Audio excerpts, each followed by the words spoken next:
¿Qué tal? ¿Cómo están? Bienvenidos. A ver, hoy nos vamos a meter de lleno a entender las reglas, esas que no se ven, pero que dictan cómo se organiza la vida en la naturaleza. Pensemos en esto un segundo. ¿Por qué vemos parvadas de palomas, pero casi siempre un halcón solitario? O no sé, ¿por qué hay plantas que crecen como en bolita, juntas, y otras bien separadas? Créanme, no es casualidad, para nada. Todo esto nos cuenta una historia increíble sobre cómo viven y de qué va su mundo. Y bueno, todo esto tiene un nombre. Se resume en una idea clave, la estructura poblacional. Así es.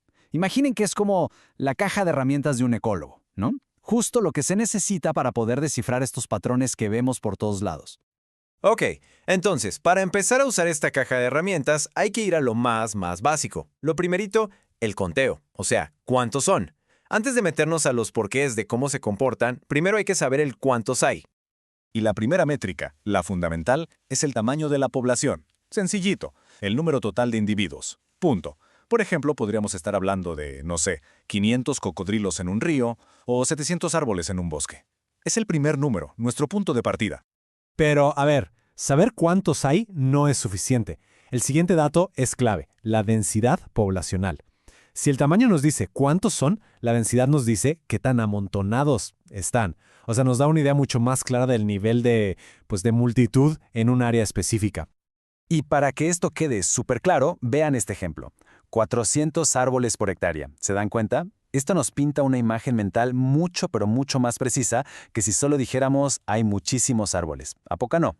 Muy bien, ya tenemos los números base. ¿Cuántos son y qué tan juntos están? Ahora vamos a la parte más visual, por así decirlo. Vamos a ver cómo se dibuja el mapa de la vida. O sea, cómo se acomodan estos individuos en el terreno. Y resulta que básicamente hay tres patrones principales en los que se organizan las poblaciones: agrupado, aleatorio y uniforme. Vamos a echarle un ojo a cada uno porque de verdad nos dicen un montón sobre cómo interactúan entre sí y con su ambiente. Empecemos con el primero, que además es el más común de todos en la naturaleza, el patrón agrupado. Podríamos decir que es como la estrategia de supervivencia por default. Los individuos se juntan, forman grupos y, ojo, no es por casualidad. Lo hacen por razones muy estratégicas. ¿Y por qué se juntan? Las razones son súper variadas. Piensen en los lobos, cazan en manada y son mucho más efectivos. O los elefantes, que encuentran seguridad en el grupo.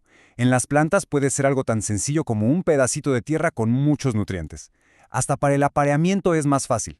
Así que sí, en la naturaleza, la unión de verdad hace la fuerza. Ok, vámonos al siguiente patrón, el aleatorio. Y aquí, pues como su nombre lo dice, no hay un orden, no hay un plan. La ubicación de un individuo es totalmente independiente de los demás. Cero predictibilidad. El ejemplo perfecto es el diente de león. Sus semillas, ¿a dónde van? A donde las lleve el viento. Así de simple. Vuelan por todos lados y germinan donde caen, siempre y cuando el lugar sea bueno para ellas. Es, literal, la definición de una distribución al azar. Y por último, llegamos al patrón uniforme. Este es justo lo contrario del agrupado. Aquí, cada individuo está espaciado de manera muy regular. Es como si todos respetaran su espacio vital, ¿no? El patrón de la sana distancia, diríamos hoy. Y esta frase lo resume perfecto. La presencia de un individuo disminuye la probabilidad de encontrar otro en el mismo lugar. Es como si se repelieran. Pero, ¿por qué? ¿Qué está pasando aquí? Pues la respuesta es una sola palabra: competencia. Sobre todo por recursos que son escasos. El ejemplo clásico es el cactus saguaro en el desierto. Piénsenlo, no hay agua para todos. Entonces un cactus gigante necesita un buen pedazo de tierra para él solito para poder absorber la poca agua que haya. Si otro crece pegadito a él, simplemente no la arman. Ninguno de los dos sobreviviría. Perfecto. Entonces, ya vimos cuántos son, qué tan juntos están y cómo se distribuyen.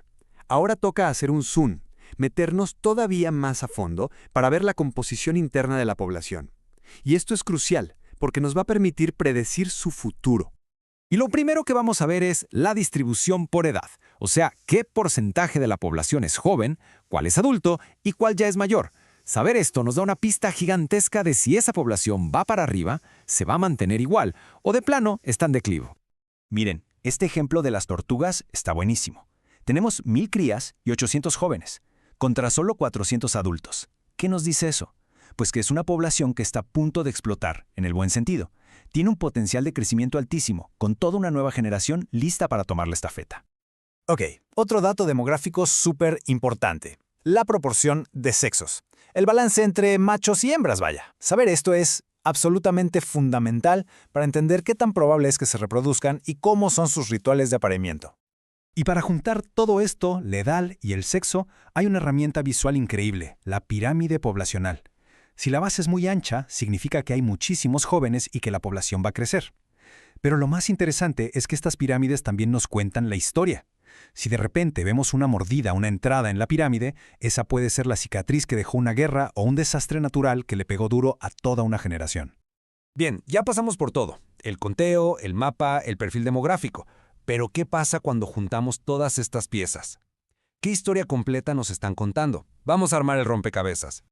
Es que, al final, no son solo números sueltos. El tamaño, la densidad, cómo se distribuyen en el mapa, su estructura de edad, todo, absolutamente todo está conectado. Son pistas que, juntas, nos narran la historia completa sobre la salud de una población, sobre su entorno y sobre sus probabilidades de sobrevivir. Entonces, cada población, desde los cactus hasta los lobos, tiene este plan maestro, ¿no? Un plano que nos revela su pasado y su posible futuro. Y eso nos lleva inevitablemente a una última pregunta, una para quedarnos pensando. Si tomamos esta misma caja de herramientas y la aplicamos a nosotros, a nuestra especie, ¿cómo se ve el plan maestro de la humanidad hoy en día? ¿Y qué historia nos está contando sobre nuestro propio futuro?